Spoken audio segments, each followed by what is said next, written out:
అసాంఘిక కార్యక్రమాల కేంద్రాలుగా మారిపోయినాయి. ఒకవైపున మద్యం, ఇంకోవైపున గంజాయి బ్యాచ్లు, బ్లేడ్ బ్యాచ్లు, దౌర్జన్యాలకి నిలయంగా మారిపోయింది. అంటే ఎందుకు ఇవ్వాలా గత 5 ఏళ్ళు ప్రభుత్వం? లేదు, ఇప్పుడున్న టీడీపీ ప్రభుత్వం ఎందుకు ఇవ్వట్లేదు? అంటే పేదవాళ్ళకి ఒక్కొక్కళ్ళకి లక్షల రూపాయల అద్దెలు కట్టుకుంటున్నారు. ఈ 5 ఏళ్లలో చూస్తే ఒక ఇంటి మీద 3,000 లెక్కేసుకున్న 1,80,000 రూపాయలు ప్రజలకి ఆదా అయ్యేది. అంటే పేదవాడికి ఇల్లు ఇవ్వడానికి ఈ ప్రభుత్వానికి మనసు ఒప్పట్ల. పైపెచ్చు టిట్కో ఇళ్ళు అలాగే రాష్ట్ర వ్యాప్తంగా ఉంచేశారు. విజయవాడలోనూ అలాగే పెట్టారు. డబ్బు కట్టారు 50,000 నుంచి 1,00,000 రూపాయల దాకా. ప్రభుత్వం చీటింగ్ చేస్తూ ఉంది. మరి వాళ్ళు గెలిచినటువంటి కూటమి నేతలు అటు టీడీపీ ఇటు బీజేపీ ఎమ్మెల్యేలు గెలిచారు. వాళ్ళు ఏదో వాళ్ళ సొంత సంగతులు తప్ప జనం సంగతులు గాలికి వదిలేశారు. మరి ఆ రోజు కేంద్రంలో మాదే, రాష్ట్రంలో మాదే, డబుల్ ఇంజిన్, త్రిబుల్ ఇంజిన్ అని చెప్పారు.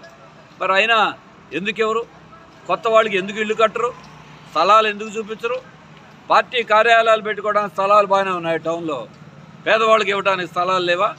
అందుకే సిపిఎం పార్టీ ఈ నెల 28వ తారీఖున విజయవాడ కలెక్టరేట్ ఆఫీస్ దగ్గర మహాధర్నా చేపడతా ఉన్నాం. ఈ కట్టి ఖాళీగా ఉన్న ఇళ్ళన్నీ పేదవాళ్ళకి ఇవ్వాలి. అలాగే 2 సెంట్ల స్థలం మాటిచ్చినట్టుగా ఇవ్వాలి. టిట్కో ఇళ్ళు రుణాలు రద్దు చేసి అందరికీ కూడా ఇళ్ళు కేటాయించాలి. దీని మీద ఆందోళన చేపడతాం.